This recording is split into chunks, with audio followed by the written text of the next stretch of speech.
Hordoftoota keenya baga nagaan dhuftanii ati jala akka laallu immoo waa'ee herrega boqonnaa kutaa 12 boqonnaa 5 integiraal kaalkulasiidha jechuudha. You have seen differential calculus ilaaltaniirtu which one of the two branches of calculus damee kaalkulasii differentialii fi integiraal kan jennu keessaa differentiationii jalqaba laaltaniirtu jechuu barbaadeeti. Yaa'u just differentiate kan godha asitti integrate akka goonu akka reverse processiitti akka laalluu fi faayidaan isaa tokko equationii tokko differentiate erga goonee booda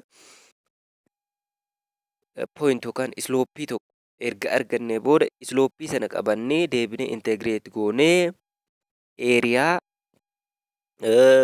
karvii yookaan vooliyuumii kan rivolutionii fi leengizii karvii yookaan total mass or total force argachuu hin dandeenya jechuudha.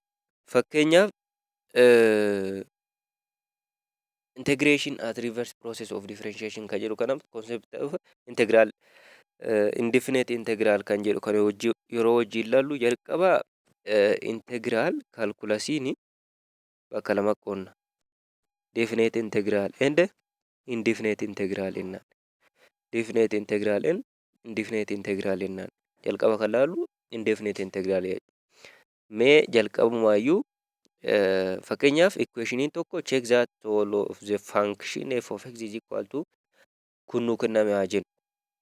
Innaa derivative isaa barbaadi yoo nuun jedhame akkuma asirratti argitan kana kan jalqabaas x square plus 3x plus 1 x square plus 3x x square plus 3x minus 12 x square plus 3x plus 5 fi kan kana fakkaatan yeroo derivative goonu hundi isaanii konstaantidha waan ta'eefi maal nuu kenna 2x plus 3 nuu kenna. Maaliif konstaantiin tokko dhibba kuma kan fedhe haa ta'u 0 ta'uu isaan oolu waan ta'eef garuu yeroo deebinee integrate goonu konstaantii sana argachuu dhabuu dandeenya. Konstaantiin sun maal akka ta'e beekuu dhabuu dandeenya. Kanaafuu konstaantii san maal jennaan si jennee lafa kennaa jechuudha. Tuutni konstaantii kamiyyuu qabate. Tuutni konstaantii kamiyyuu qabate maal jedhama? Indefinite anti derivative integral jedhama jechuudha. Fakkeenyaaf definition 5.1 yeroo wajjin ilaallu the process of finding f of x from its derivative x is said to be anti-differentiation or integration jennaan. F of x is said to be the anti-derivative of f derivative of x. Fakkeenyaaf f of x nuu kenname jalqaba maal goona differentiate goone gara maalii jijjiira gara f derivative of x jijjiira. Sana booda anti-differentiation yookaan integration isaa barbaadne gara f of x jijjiirra jechuudha. Kanaafuu integration maalidha? Integration the reverse process of differentiation jechuudha. The reverse process of differentiation jechuudha. Definition 5.2 irratti the set of all anti-derivative function f of x is called the indefinite integral of the f of x. The indefinite integral of f of x is denoted by kuni mallattoo integraaliti. Kun mallattoo integraaliti. Integral of f of x with respect to d of x inne lafa kenna jechuudha. D of x yeroo dubbifamu the integral of f of x with respect to x jennee dubbisuu hin dandeenya. Asirraa immoo yaa'u simbooliin kun mallattoo integraaliiti. Integiraal sayiniidha. Kan keessa jiru immoo integrand jennaan. Kan keessa jiru ammoo f of x function maal jedhama? Integrand jedhama. Dx ammoo integration variable jennaan. Integration variable jennaan. A function has integral then it is said to be integrable. Functionii tokko integraalii qaba yoo ta'e integrable jennaani. Fakkeenyaaf f derivative of x f derivative of x f differentiated is equal to f of x dha. F of x then yeroo kana integrate goonu maal arganna isuma mataasaa deebine f of x plus c dha jechuudha. Fakkeenyaaf jalqabumaayyuu f of x'n derivative dha. Integration of differentiation of f of x'n deebisee fankishinuma f of x plus c nuu kenna jechuudha. Kun property isaatii qabachuu qabdu. Note that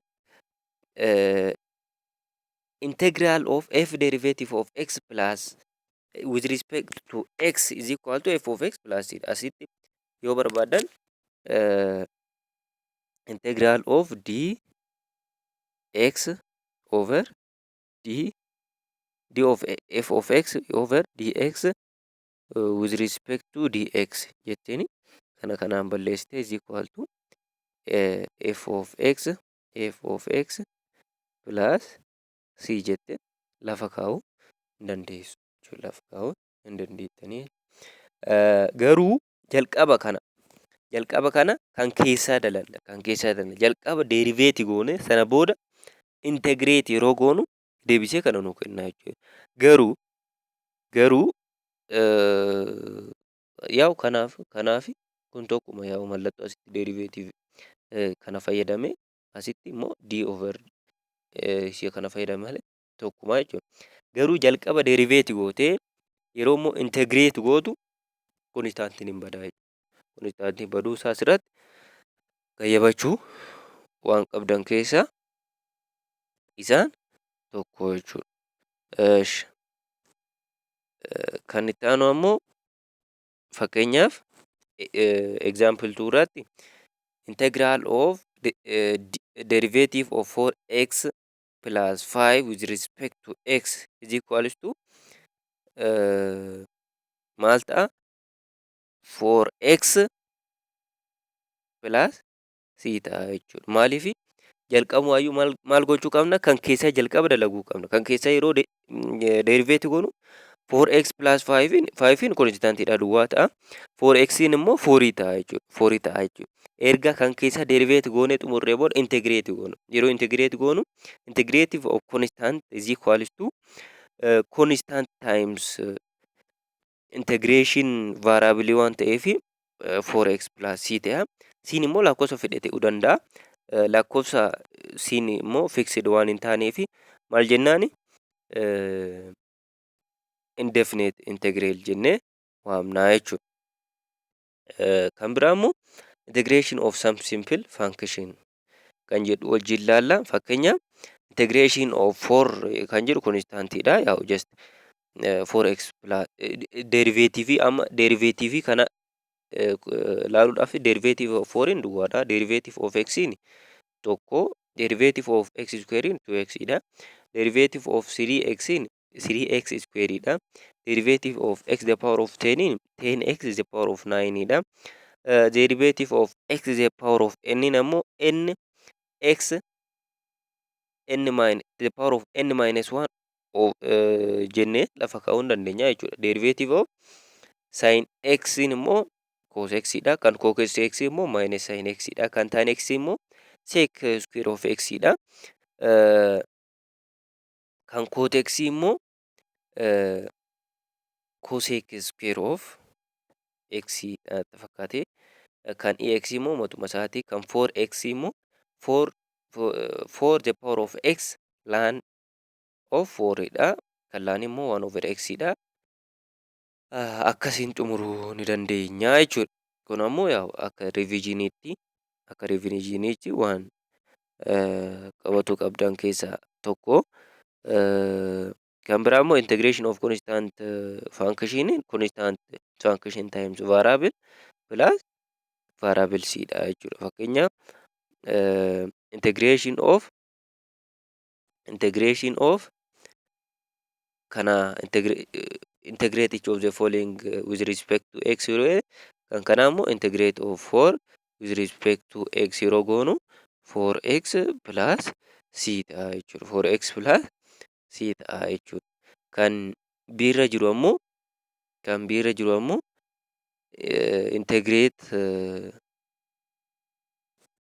integrate yeroo goonu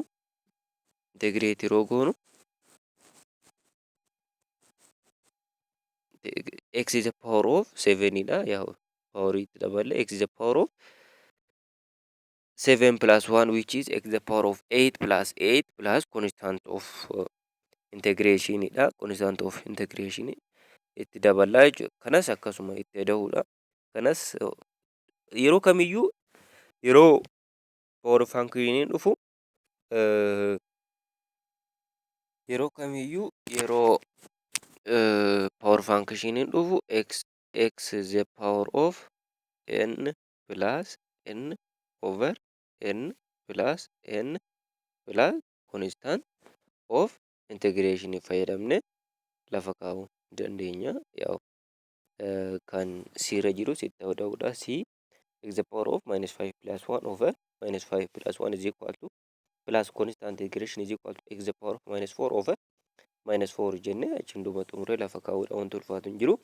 Garuu kanas itti ta'uudha. Kan f irra jiru mee haa ilaallu wajjin. Kan f irra jiru x is the power of minus 4 over 3 kanas yeroo keessa baanyu maal ta'a x is the power of 1 over 2 common base qabna waan ta'eef x is the power of minus 4 over 3 plus minus 4 over 3 plus 1 over 2 yeroo akkas goonu immoo minus 8 plus 3 minus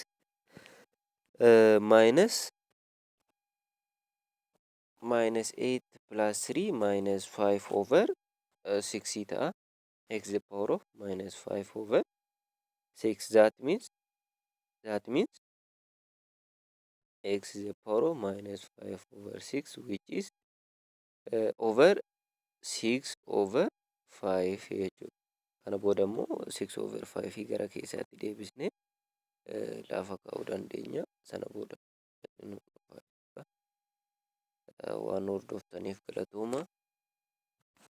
Viidiyoo biraa qabannee dhufna. Raawulaa deeban.